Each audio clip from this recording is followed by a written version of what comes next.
This was a role that was kind of perfect for me. The catch was I had to speak Chinese in it. I do not know Chinese well. I'm there. 15 people are on the couch, producers. I freeze. I literally forget all the Chinese. I scream out gibberish Chinese. Wow. And there's an Asian guy, an Asian producer right next to the camera. Hey everyone, welcome to the Actor's Guide to the Underworld podcast. I'm your host, E-Kan Song. And I'm Rían Kelly. How are you doing? Follow us wherever you find your podcast at Actors Guide Podcast. We're on all social media. Follow us for fun clips during the week at Actors Guide Podcast. We're on YouTube. We're on Substack. What's up, buddy? I'm good. All right, so let's just get into it. So before we do, let's just get into the fact that we have similar shirts on. Let's get into that. Let's look at that for a second. For all of our audio listeners, Rían and I are both wearing We're both wearing buttons. I got stripes on mine. Are you wearing stripes on yours? I'm not wearing stripes on mine. Mine's more of a linen knit. We are wearing collars and buttons, which is very upscale for us, for all the listeners out there. Pretty upscale. So this is our Emmys episode. So we dressed up for you guys. Well, we have an incredible show for you today. This is our Emmys recap. We're going to get into that. We're going to get into all the underdog stories, underdog winners of the Emmys. Tremel Tillman, Catherine Lanasa, the Pitt. We also talk a little bit about our own personal experience on 1 hour dramas. E-Kan talks about a role he booked speaking fake Chinese, and I talk about the first US TV role I ever booked. We're going to get into all of that and more. Sit back, relax, and enjoy this episode. And today's show is brought to you by... Tired of looking up at your romantic lead? Need a stepladder to kiss your romantic co-star? Tired of just being Danny DeVito in Twins and not Arnold Schwarzenegger in Twins? Give yourself a boost with Hollywood Heels insoles. You're going to go from Tom Cruise to Terry Crews, now in Crocs. There's a lot to get into, but we know that the audience is dying to hear what happened last week when I slept in Central Park. So you lived, anyway, that's what I'm hearing. You're survived. I have lived. You didn't get eaten by wild animals. I lived to tell the tale. I slept in Central Park last week. Also, we should preface this. There was an issue for our last episode on Apple Podcasts. For whatever reason, our last episode was in Apple Podcast hell. For whatever reason, it was not on Apple Podcasts. It was everywhere else. So tune into that one. There was I talked about sleeping in Central Park because I was going to get Shakespeare in the Park tickets here in New York, closing weekend. So that is what I'm referring to. I didn't just choose to sleep in Central Park, although it is lovely this time of year. I didn't just choose to sleep there. There was a reason. So hopefully you guys will get that episode. And we just want to say, for the record, it's not our fault. That's completely on Apple. It's not on our fault. It's not our fault. We've tried. And chances are we're more stressed about it than you are. But episode 46 hopefully will be on Apple soon. That's absolutely the case. Yeah, exactly. And it's either by the time this episode comes out, the issue has been fixed, in which case we're pretty relieved, or it hasn't been fixed, which in that case we're furious. Anyway, so to fill you in, closing weekend of Shakespeare in the Park, star-studded cast. I went into the belly of the beast, and I was like, I'm going to New York, and I'm going to do it. Sandra Oh, Peter Dinklage, Lupita Nyong'o. She performed with her brother, who's also an actor. This is star-studded cast, Shakespeare in the Park. They were canceled last year for renovations, so everyone's pent-up theater energy was raging. If you haven't heard, there's lottery tickets to show up. You get tickets for free. Years past, mere mortals could see Shakespeare in the Park, but no longer. This is for only those who are really in the game. And when I say that, 3 a.m. was not early enough. I showed up, thank God, I showed up at 1 a.m. There was 50 people ahead of me. 1 a.m. for the show the night after. Okay, so just put that in perspective. I have footage of it. I'm going to put it on YouTube later. But 1 a.m., there was 50 people out there. And people who showed up at 3 a.m. probably did not get tickets. This is Friday of closing weekend. You'd be fuming. If you showed up at 3 a.m. and you didn't get a ticket, you'd be fuming. Exactly. I did have a line buddy out there with me, a friend I met. She's a lot of fun, and it was great to have a partner. But I was out there at 1 a.m., yoga mat, plenty of blankets. I had 5 phone chargers and 2 bottles of water, so I was in it for the long haul. And the challenge was making sure I didn't drink too much water, so I would have to pee on the street while I'm waiting, but survive long enough to 6 a.m. when they let us into the park. So there's a stage there. But I survived. I was there, cuddled up in my blankets. Later on, watched the show, and everything worked out great. So you're essentially the sort of Bear Grylls of the delicate theater crowd. That's what I'm hearing. Exactly. That's the greatest way to put it ever. I have never felt so accomplished. It didn't even matter how the show was. I will say that the show was very good. I would hope so. Peter Dinklage crushes. Sandra Oh crushes. Lupita Nyong'o crushes. It's 12th night for all the Shakespeare geeks out there. But honestly, it doesn't even matter because I felt so accomplished getting the tickets. Are you a big Shakespeare fan? I'm a dabbler. I want to stoke this desire to read great writing, and Leslie Kahn helps out a lot, and we talk about Shakespeare a lot at the studio. And I'm not going to lie, and this is going to sound, I think the level, the compliment I will give to the show is it was acting and directing of Shakespeare that I actually understood. Whether you know the plot or not, there are so many times when you see the performance of it, it does not translate. And that's it. I think that's the level of great acting and directing, and I actually understood a good amount of this play. Sounds simple. Exactly. It sounds simple until you watch so much Shakespeare that you're like, I have no idea what the fuck they're talking about. Anyway, if I'm completely off base with this, let us know in the comments, because I would love to talk to more people who've seen it and also are Shakespeare geeks. Anyway, so I've never felt so accomplished. I feel invincible. I'm looking for other challenges, and send them our way.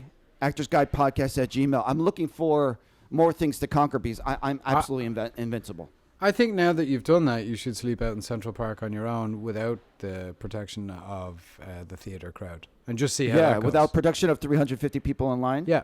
You're probably right. Right. Just give it a go. That might be it. It was lovely. Granted, the first 5 hours I was on a sidewalk, so I had yoga mat and a couple blankets, but you have trees above you. It's kind of nice.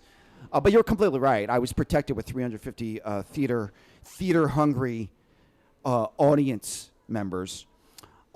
Anyway, so I'm looking for the next challenge. Send them our way. I want to use my powers for good, not evil, so please. Tickle a bear. Why don't you tickle a bear? Tickle a black bear. I'm not talking about a grizzly. Tickle a black bear under the chin and see what I haven't been to Central Park enough to know how many bears there are, but I will say the squirrels are ferocious this year. Dude, squirrels are getting cheekier and more sure, aggressive, for sure. I find. Squirrels are not scared of people in the slightest. Oh, absolutely not. Not in New York. I've been squared up to by a number of squirrels. I don't know who's talking to them. I don't know who's empowering them to be like this, but they are, intimidating. Sure. Also, a little note on squirrels. I never knew that ground squirrels existed. They're sort of they're like a chipmunk squirrel hybrid.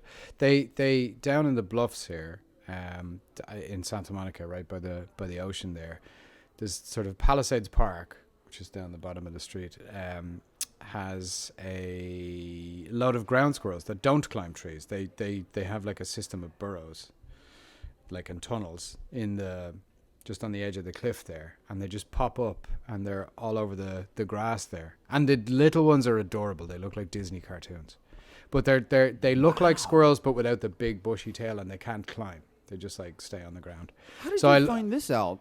What were you Well, doing? I see them all the time, so I looked them up and I was like, what are ground squirrels? And they're like a kind of a hybrid, a crossbreed of like, I think it's like chipmunks and squirrels. But there's also regular squirrels, tree squirrels, running around, and sometimes they kind of square off against each other for food. So yeah, they literally look down on the ground squirrels. That's They do. sad. They don't get to climb. I don't know. I kind of like the ground squirrels. You know, they're not just gonna like leap at you or run up your leg. They're a little timid. I've taken many pictures and videos of them, which I always go, oh, maybe I'll post this, and I'm like, I don't think anybody wants to see my ground squirrels. But if you do, let me know, and I'll give you ground squirrel content. You shouldn't shy away about that. I would love that. I want to see some ground squirrels in action. More ground squirrel content. All right, well there you go. I'm a big fan. It's coming, people. Let's talk about the Emmys. The Emmys was a huge jump in ratings. Now, there's a lot of shows that did really well that I'm a fan of. A lot of great stories. The Emmys was about the underdogs. So there's a lot of uplifting stories here that we're going to get into. First off, I do want to talk about Nate Bargatze. I'm not going to lie. I haven't watched a lot of him, but I've seen a fair bit of him. Yeah, for years. I mean, probably through the pandemic, he was literally the, whether you want to call it hottest or highest paid comic. He had a stretch where he was the guy touring everywhere, making a lot of money. I never saw a lot of his stuff, so this is the first real time where I got to see a lot of his comedy. I don't know. Did you see his opening sketch? He did an opening sketch. No, I didn't. Okay, I like Nate Bargatze though. I do like. Okay, so you do. He did an opening sketch where he played the founder of the television in the early 1900s. It was cute. It was really funny. It sounds similar. He did a great SNL sketch a while back where it was the founding fathers coming up with measurements for U.S. measurements. Okay, but this is that's his type of humor? Yeah. He's also a pretty safe choice for them. Well, he's a bit of an anomaly in that he plays big stadium shows and he's a clean comic. He doesn't swear in his comedy. That's where you go. That's what I was hearing. He's a sort of a unique kind of a figure in the comedy scene today. I guess Tom Segura is dirtier. He's very different to Tom Segura, yeah. Oh, really? Yeah. He's just a different style. He's a very much an everyman kind of a... Maybe I'm just being racist because I feel like they kind of look alike, except the age difference. I think they look alike. How? Yeah, like their beard is similar. Tom is bald though, but it looks like Tom Segura is like Nate Bargatze in like 20 years. Strongly disagree with that, but carry on. Wow, Rían, you don't see color. That's amazing. It's so beautiful. Yeah. They look like the same guy to me. You don't see that? No. Wow. Okay. Well, either way, yeah. We'll put it side by side on the video. So Nate Bargatze's big bit here. I don't know who came up with this. To be honest, it was kind of polarizing. Did you hear about this bit that he donated to the Boys and Girls Club? No. Okay. So his big bit, this show, whether he came up with it for real or whether they came up with it together, he was going to donate $100,000 to the Boys and Girls Club. And the challenge was, for every second over 45 seconds for the acceptance speech, they're going to deduct $1,000 from the Boys and Girls Club. I'm not joking. Wait. This was the challenge. I know. I wanted to say this because everyone talked about it online, and I was trying to wrap my head around it, and I also don't know if it was a joke, and I also didn't know if it worked or if it didn't, and everyone hated it. There was a bit in his opening monologue. Guys, there's no way I can get you guys. You guys earned it. You guys worked hard. Enjoy your award speech. Just know that every second you're over 45 seconds, we're going to deduct $1,000 from the Boys and Girls Club. That has to be a joke. I know, exactly. But it affected the entire show. The problem is no one knew it was a joke, and they had a timer for every award speech, meaning Noah Wiley's accepting his award, and Gene Smart is accepting their award. They see a timer on their speech, and they're thinking about the money that they're taking away from the Boys and Girls Club. This is the problem. I'm not joking. This is not a joke. I'm sure there's a timer for every award. No, there is. But they set the tone, and it affected the 2-hour show. So this is my point, where I don't know if it was a big swing bit that kind of went wrong, but it was funny at the time. So he donates $100,000 to the Boys and Girls Club. Everyone cheers, and then he tells what the game is, and everyone kind of laughs. And then you go 2 hours of everyone referencing it in their monologue or in their acceptance speech, and you're like, oh, this is kind of cringy. Okay. Anyway, this is not a knock against Nate Bargatze. It's just hey, for all those people who actually were watching it live, you're like, yeah, this is making me feel a little weird. I mean, it's so the elephant in the room saying, hey, guys, enjoy your time, take your 45 seconds. But it kind of became cringy. Anyway, the kicker is, because I wanted to see if it was real or not, the kicker is that whether it was a joke or not, it completely affected. Oh, by the way, it was a complete deficit. So he lost money. It was like negative 26,000 or whatever. The kicker was they donated $300,000 anyway.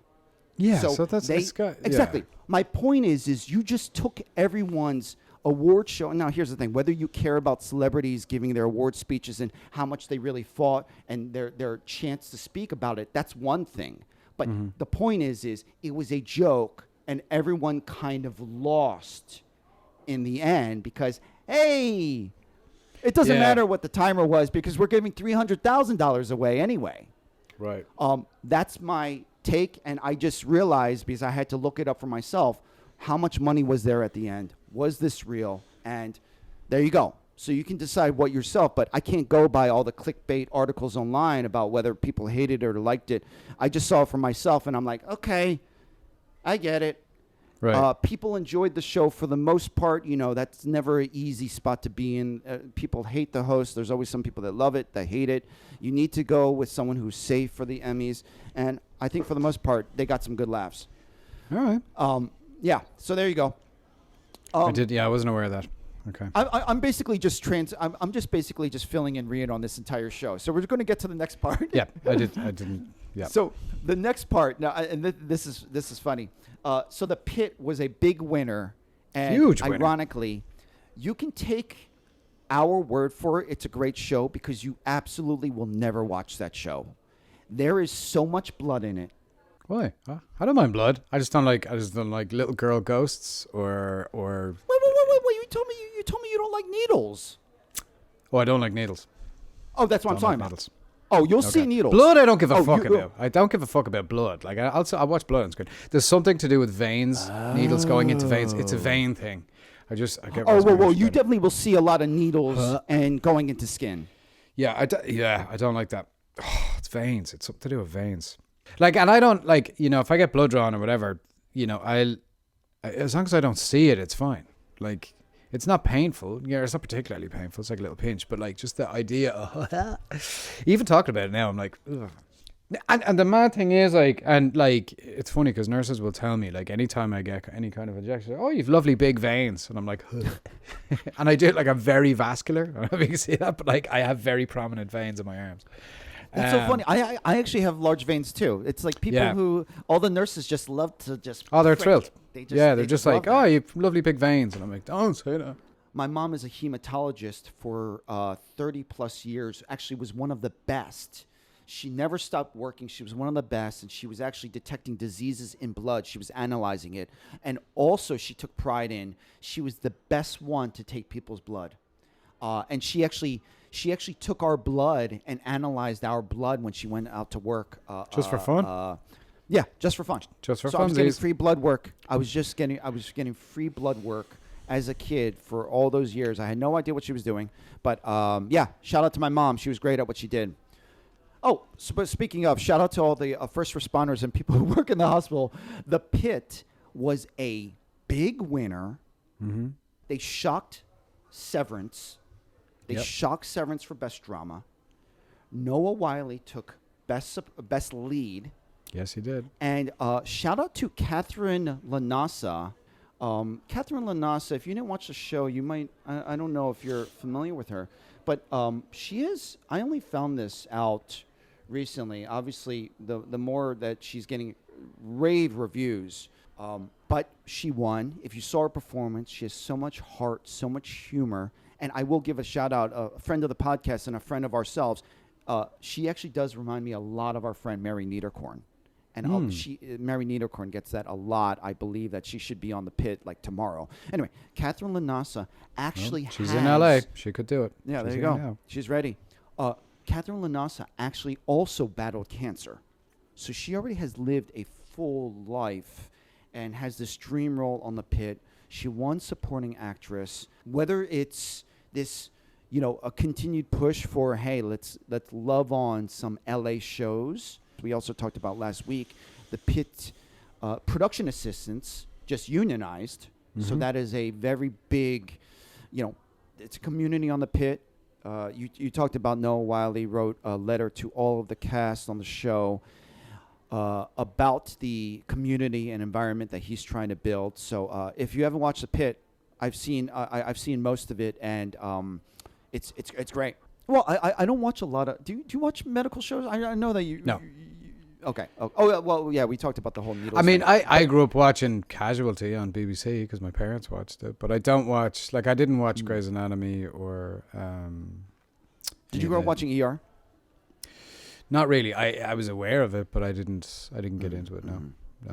The Pitt is a kind of a throwback to ER. I didn't watch a lot of ER. Just it was a bit intense for me growing up. But the Pitt, each episode is 1 hour in the day. So it's kind of brilliant if you think about it. If you remember the Kiefer Sutherland show, the 24. Sure do. Each episode was an hour. And so this is the entire season is 1 hour. I'm sorry, 15 episodes of a 15-hour shift.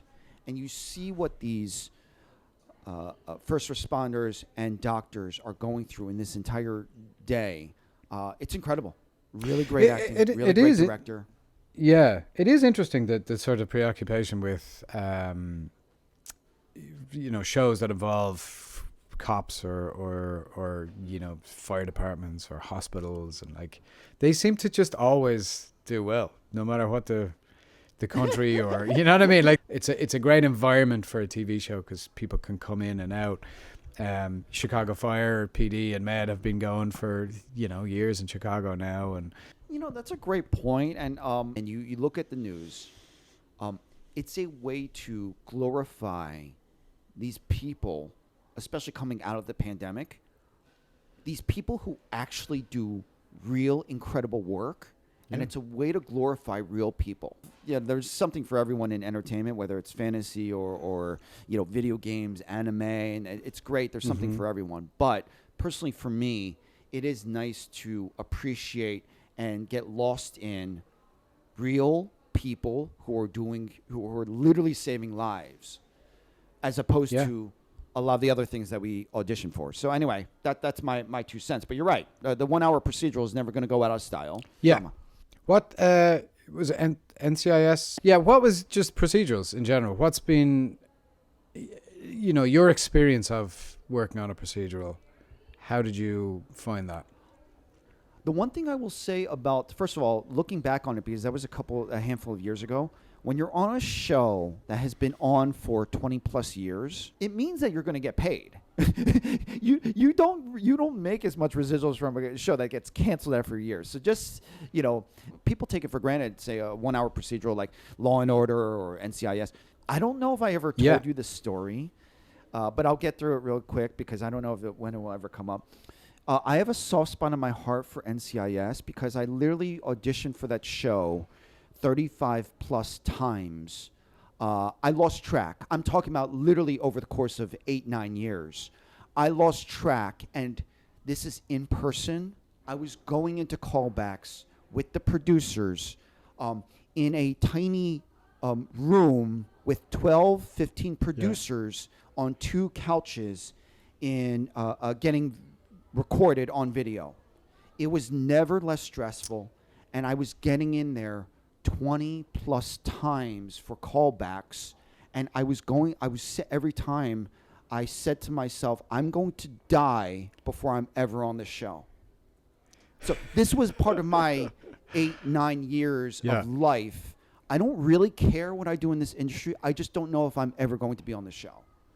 And you never know when that show is going to get canceled too, but here you are. It's still on. Anyway, the other funny thing is of all the roles that big roles, small roles, comedic drama, it was a compliment that they kept calling me in. This was a role that was kind of perfect for me. The catch was I had to speak Chinese in it. I do not know Chinese well.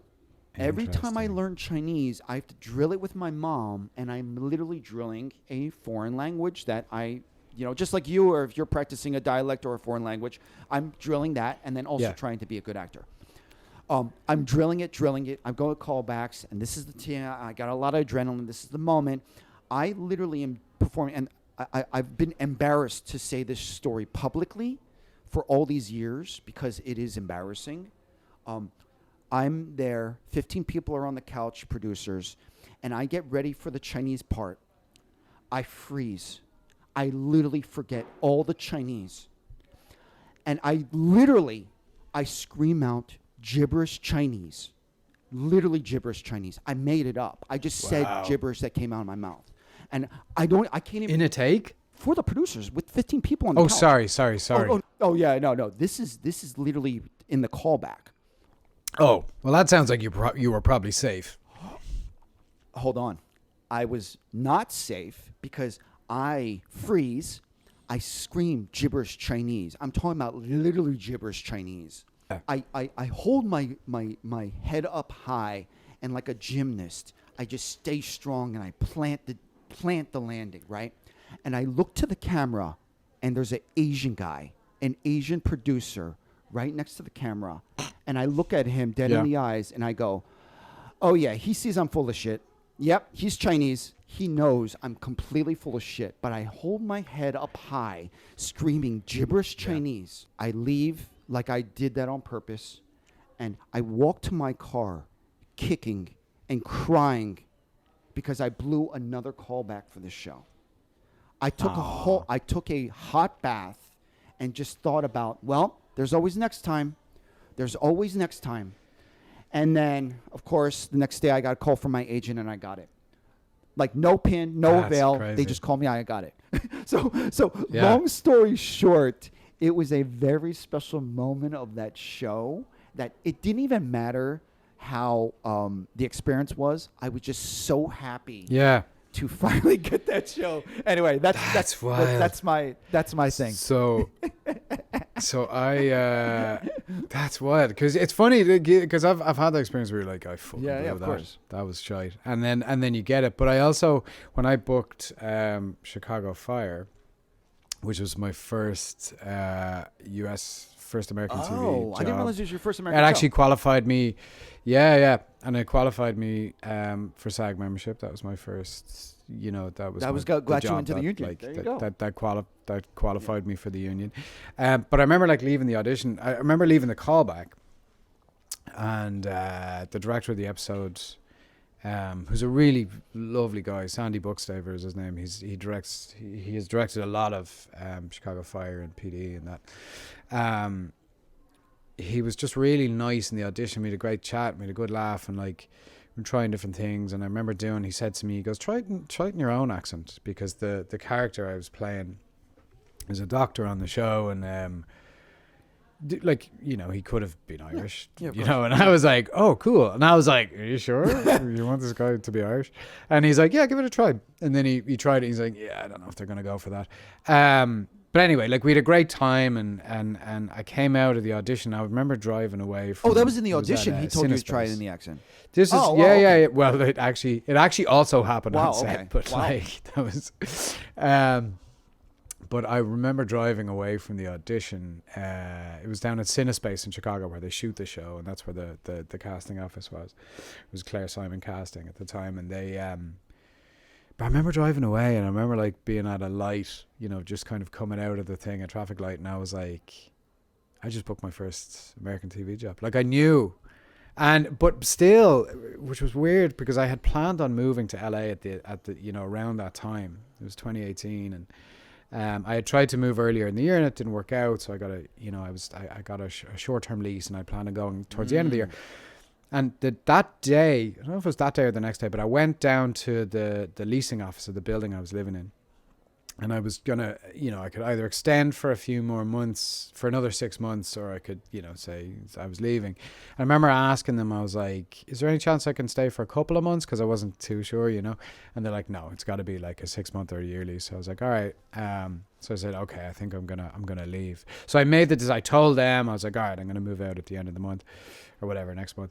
And about 2 hours later, I got a call from my agent going, you booked it. You booked Chicago Fire, and I was like, oh, what are the chances? So that's awesome. It was a strange time because like I was leaving Chicago and I'd lived in LA for years previously, 10 years prior to that, and I was going back because part of my thinking coming back to LA was like, I just didn't want to live the rest of my life not knowing. Yeah, of course. What if I'd gone back? Of course. And then I ended up doing, I ended up doing 2 episodes of the show, but I was also put on hold for a 3rd episode in between. And then I didn't end up doing that, but I thought there was a chance that maybe that character would sort of recur. Yeah, you never know for a little bit. Yeah, but, why not? Well, that's the thing, yeah, because I was only supposed to be one, like it was one episode, small co-star role, and then they ended up writing me into another episode and whatever. So like, I didn't know, I was like, oh, this could be great. But on the first day on set, like they did a take where, well, first of all, the director came up and I was doing a scene with Cara Kilmer, who was one of the series regulars at the time. And the director, Sandy, came up and he's like, just for a laugh, like both of you do like a really strong Irish accent just for the laugh. And I was like, oh, mate, I just got here. Like, please don't make me make a joke in front of everybody. That's funny. Like, if I was a bit more established, I would have been, oh, brilliant. But like we both did it and I could see the crew going, what just happened? So kind of, I don't know if the joke didn't land. I don't think that well. Well, the whole thing is but I think people credit to that. That's also the sign of a really fun family set. Absolutely. Where they are willing to play to even do that. So there you go. Yeah, but he's a great director and a great guy. He was really fun to work with. But I was just like, oh my god, Sandy Buxtaver is his name, Sanford Buxtaver. Mm-hmm. Yeah, he directs a lot of TV. He's a really nice guy and like a really good director to work with. But I was like, oh man, I just got here. Please don't make me make a joke. Because I was just, it was my first US TV job, and I'm like, well, but I had a great experience on it. I loved it, and I loved going back for the second episode. I really enjoyed, and like, it was class. And everybody, I mean, they couldn't have been nicer. It's like a really good atmosphere on that show. And like, let's say hi to our for all of our friends across the pond. Let's talk about Stephen Graham.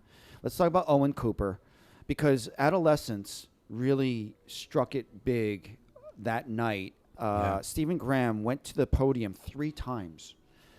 Best lead actor. He went up for writer and producer, and then they also won. They didn't win. I'm trying to remember. They won best limited or anthology best series. Limited. That's right. So it's not a drama series. Best limited series. Best limited series. So shout out to Adolescence. No, best limited series. A lot of one takes, incredible cinematography. They have full on scenes. All one takes. Yeah, exactly. Full on one takes. So let's talk about Stephen Graham, because I thought that was really inspirational. Now I know that you. So I have a little Stephen Graham story. Yeah, so when I moved to LA in 2007, and I ran into him at an Arctic Monkeys gig, and I was very intoxicated, and I was like, oh my god, Stephen Graham, and I got a picture with him. But I think he was probably like, who the fuck is this guy? A crazy Irishman. I think I was, of course, highly intoxicated, and I was like, oh, I love you, man, because I had Snatch had been a big movie. Was it Lock, Stock, and Two? No, Snatch. Anyway, the Snatch was was a huge movie at the time. But I was like kind of really starstruck to see him, and also pretty drunk. So I have a picture of me and Stephen Graham from like 2007. I was like, I actually, funny enough, I tried to. So there was a screening of Adolescence, and Stephen Graham and I think the director were doing a Q&A afterwards. The SAG-AFTRA Foundation sent out an email, and I responded right away, and I was like, yeah, absolutely. And I got an email back saying, you're on the waiting list. So it was obviously a pretty popular screening. Didn't get in, and also it being Emmy's week, so I didn't get to see it, but it was on this last Wednesday. You'd be like, hey, I was that drunk Irish guy at that Arctic Monkeys concert. You don't remember me? Yeah. Dude, we've all been there. His grandfather was Jamaican. I don't know if people knew that. Yeah, that's right. But just a working class mixed race kid from Kirby, from the flats of Kirby. Go on that accent all day. I just completely butchered it. But he's a mixed kid. Oh, go on. I didn't even know you were doing an accent. I'm just a mixed kid. I'm just a mixed kid in the flats of Kirby. Sorry, that's not good. Right, don't ever do that one again. We'll cut that. No, don't cut it. Stephen Graham also incredible heartfelt speech, but he also made a point in one of his speeches. He was there up on the stage 3 times. He made a point saying that it didn't matter whether you were one on the call sheet or 101. Everyone mattered. Producers mattered on that show. The person cleaning the toilet mattered. It was all a family, and that was the type of set that it was. And I think this is the type of thing that we kind of like to echo because, you've been on some good sets, you've been on some bad sets, but it's kind of nice to hear good sets win. You have the Pitt win, and you have Adolescence win. Yeah. He's one of those actors that I think of as like, that guy's an actor. Like a real actor. You know the way people talk about, oh, he's a comedian's comedian. I think he's an actor's actor, if that, I know that's a bit of a weird, vague phrase, but like, I think of him as like a real actor. I completely agree. Because I've seen him in so many things where he's brilliant. You know what I mean? This Is England. He's just in so many This things. Is England. I never even heard of it. I literally never even heard of it. And that was his breakout role. It's great. It's great. That's exactly what I was feeling because it's here we are in 2025 with the industry the way it is, whether you are scared or not. But this is an actor's actor who had an incredible career. And can we get over this need for fame, exposure, limelight? Because here's Stephen Graham after this incredible career, and he's on the Emmy stage 3 times in one night. And let go of this need, because all those questions about, who am I? Am I ever going to be famous? Am I ever going to be on a billboard? Why does anyone care what I say? And these are the people who said, hey, they didn't think they were going to be on the stage either. They didn't know if they were going to accept a lead actor Emmy, but they kept doing the work, and it didn't matter because they loved what they were doing, and they kept putting out great work, and there you go. Yeah, and a very humble guy. And like, I think of him, like he holds his own with heavyweights on the screen, like in The Irishman. He's a fantastic actor. He's in Gangs of New York, The Irishman. He tells a story about in The Irishman where he's doing that scene with Al Pacino, and they're sitting across the table from each other, and he told the cameraman he was gonna like knock something off the table. I think he did. That was the only person he told. He told the cameraman. He didn't tell Al Pacino or whatever. And he did it during the scene. And Pacino kind of jumped back. And after the take, he was like, "Whoa, the kid frightened me. He frightened me." Like he was thrilled that like he was able to be surprised. Oh, of course. Well, Pacino would love that. Yeah, which is a ballsy move, you know what I mean? Like to do that. It's so funny. In a scene with like a real. It's so funny you say that. Like, obviously, I mean, we would dream about being in that position. I would be more open to doing it in front of Pacino than De Niro. I don't know if that makes sense to you, but Pacino is a little. That's fair. Pacino's a little on the playful, kookier side, where De Niro, anyway. Yeah. I hear you. Yeah. Career. Also, shout out to little Owen Cooper. Little Owen Cooper wins. It is pretty adorable because he just talked about how he's like, yeah, I was just in acting classes, and who knew what this could happen? And you're like, oh my God, this is so sweet. Anyway, we'll put links to all these speeches in there, but yeah. Yeah, he had no idea. It's interesting. They had no idea. This is an underdog Emmys. This is an underdog Emmys. It must be mental to be that young and have that kind of exposure and success. I really you wonder. I wonder what that's like. To be. There's a kid. So my pal Carl Shaban, friend of the show and avid listener, is in a show.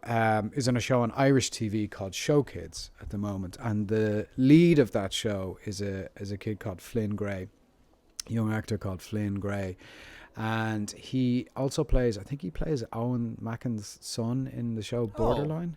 Which is like a cop show, but he's now in the new Star Wars movie because they just released a photo of Ryan Gosling and Flynn Gray in the new Star Wars movie. I think Sean Levy just posted the first photo from the set, and it's like Ryan Gosling leaning on a weapon of some description or something, leaning on something, and this kid Flynn Gray. So there's like a career that's just gone, into the stratosphere. Yeah. Dude, I at 15, I was too busy hating all the drama kids in school and thinking they were so annoying and narcissistic. So at the age of 15, I was in literally another world. I think there's a lot of fear when you're that age too, of like, dude, 100%. being Are you different. kidding me? It's like here we're stand out. adults, and the average adult is hesitant about posting on social media. Think about being on a billboard for Star Wars at 15. It's like that's. Yeah. I don't think. In all honesty, I wouldn't want to be famous as a kid. Absolutely not. I can barely handle this. I don't think I wouldn't have handled it well. I don't think. I don't think I would have handled success well at when I was younger, in my 20s or 30s even. Certainly my 20s. I don't think I would have handled it particularly well. I wasn't equipped to. Now I feel like I'm more equipped to handle whatever. Yeah. I was such an idiot in my 20s. It is nice to be a grown-ass man. I feel like I am much more able to handle the ups and downs of whatever this shit show we are in right now. Actually, perfect segue. Speaking of shit shows, we do have a bright spot. Stephen Colbert won for late night show. He had a great speech. It was very heartfelt, and it's just interesting the timing, because the news about Jimmy Kimmel getting indefinitely pulled from the air. Now, obviously, these are very connected. However you took the news. When Stephen Colbert was fired, we're like, oh, okay. And then we just heard news about Jimmy Kimmel. We're like, what the fuck? But the tie-in between all of this is a lot of people didn't know that Stephen Colbert actually thanked Jimmy Kimmel because Jimmy Kimmel was campaigning for everyone to vote for Colbert during this Emmys push. He actually put out a billboard for Stephen Colbert. So I have only heard great things about Jimmy Kimmel, but also the family of all these late night hosts, the support. It's just interesting the timing, because we just got news that Jimmy Kimmel is indefinitely pulled from ABC and his late night show. Stephen Colbert won the Emmy, whether it was campaigning or not, and whether there was a lot of love in the room, and you really wonder at this. We're not going to get into this too much, but you really wonder how much leeway these late night hosts are going to get when it comes to the vested interests of the corporations. Yeah, I'm a huge Colbert fan. I loved the Colbert Report, and I've heard there was a podcast episode where it's like, go to work for a day with whoever, and they choose different people. They talk them through their work day, and like Stephen Colbert works so hard, so hard. I mean, he is just on top of absolutely everything, and that show he was on top of everything, and all the writing and all the production, and he and also he came out of Second City in Chicago, which is a guaranteed like for me, because I love that place. Like it's such a wonderful environment, and like I did the improv conservatory when I was living in Chicago, and I loved it. It's such a cool. It's such a warm family too. Place, and the Second City, it's a different vibe. You could tell it's different than UCB. It's different than all the other ones, but there is a very loving vibe from the Second City people. But I love seeing it. Like sometimes I'll see people that were I was in classes with at Second City, or that I sort of knew from around that time, and I'll see them on shows, and it's I get a real buzz out of that. I'm like, yeah. It means a lot. Getting class, you see actors that you rise up with. I mean, there's a community. There's a community here in LA too. Also, it's just because we've been talking about the Pitt. Like I said last week, you watch the show, and we know 5 actors on it. I know 5 actors. Also, shout out to Ashley Romans. 5 actors? Well, at least. Ashley's on it? Ashley has a huge recurring guest in the Ashley. show. People we've been in class with are doing incredible work on this TV show. One of the teachers at Leslie Kahn is on it, Tyler Powell. Anyway, yeah, we can go on and on. But the Pitt, keeping LA production alive, and it's going strong. So where does it shoot? Yeah. Is it? So actually, where it shoots? Is it all in a studio, or is it in? It's actually on the studio So I want to clarify. I didn't put this in last week's episode when we were talking about it. It's not the same set as ER, but it's the same studio as ER. So that's kind of cool. So the same studio that ER was shot on, they're all in the same lot, except it's a different set. So I believe it's Warner Brothers, but we'll yeah. Interesting. So it's there. Because when I moved out here, when I moved to LA the first time in 07, I had through a friend of mine got to know a little bit one of the actors on the show Scrubs, John C. McGinley. Oh yeah, he's great. And when I moved to LA, I gave him a call, and he was so gracious and generous with his time. And like when I called him when I moved to LA, and I was like, I'm in LA, because I'd met him in Ireland. He's actually Irish? You know, his family. Well, his family going back are from Ireland, so they're from Donegal in Ireland. So the McGinley name. I mean that name is really Irish. In Donegal. Sure. So when I moved here, he was really lovely, and he brought me up to the set of Scrubs. But at the time, it was the last day of shooting before the writer's strike in 07.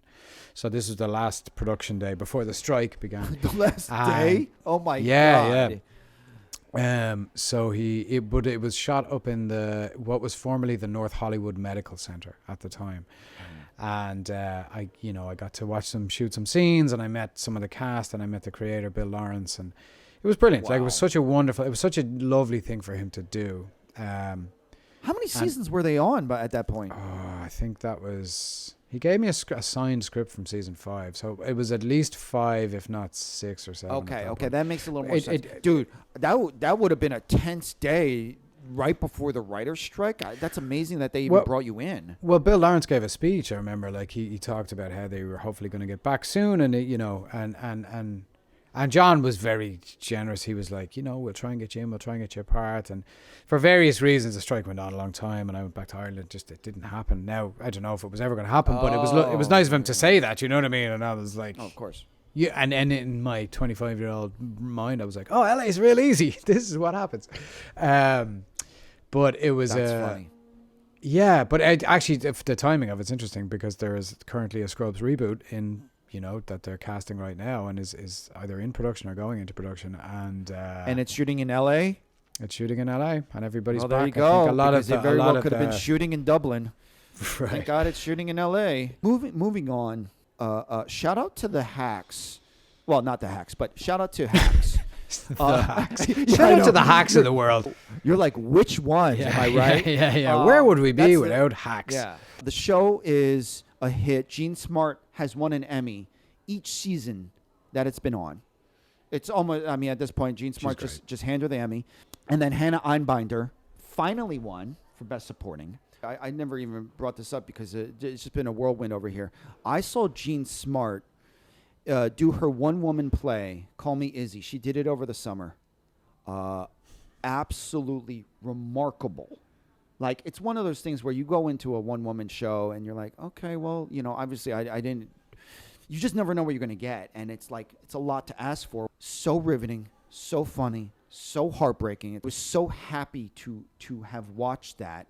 And a lot of people don't know this. She actually broke her knee. She actually mentioned in her acceptance speech, she actually is recovering from a knee injury. In New York, she actually broke her knee, had to take 2 weeks off of the show. And in this one-woman show, obviously, you have to move to different set changes and move to different positions. I want to say she still continued to do the show while she's recovering from her knee injury. So anyway, so shout out to Gene Smart. On the comedy side, studio just sweeped. We kind of knew that. That was going to happen. But as far as supporting actor, Jeff Hiller won for Somebody Somewhere. It's an HBO show. Yeah. My pal Heidi was in the first season of Somebody Somewhere. The guy, he upset Harrison Ford. He upset Ike Barinholtz. All these people who were essentially in the running. And his speech was adorable. Also on that note, Tremel Tillman on Severance. This was another underdog story. First black and gay actor ever to win that award. Yeah. There you go. We saw history. Incredible actors that we did not know 3 years ago. Yeah. Have their time in the limelight. Should we get to Hidden Gems? Yeah, I've been racking my brain. I don't know if I have one for this week. You think me and Rian are scratching the surface, coming up with hidden gems, but we really had to think hard for some really nice hidden gems for you for this episode. So, do you want to go first? Yeah, so mine, which I had to think about for a sec, but there's a brilliant book by an Irish writer called Colin McCann, who's he writes fiction, he writes novels, but he's a really brilliant writer. He's my mother's favorite writer. So she turned me on to him, but he has written a book, or he has a book called Letters to a Young Writer, and it's kind of a collection of essays on writing, on actually his theory on writing, and it's so helpful for anybody who's thinking of it. It helped me think about writing in a different way, because like writing is something that I'm so in awe of in some ways, and really enjoy when I do, but it's kind of, I go into it often feeling like I don't know how to do this, and Letters to a Young Writer really helped me kind of understand writing a bit more, and it's I would recommend it to anybody who's a writer, is an aspiring writer, is thinking about writing. It's a truly excellent book. But that's my hidden gem. I love that. I'll check out that book. Yeah, sounds great.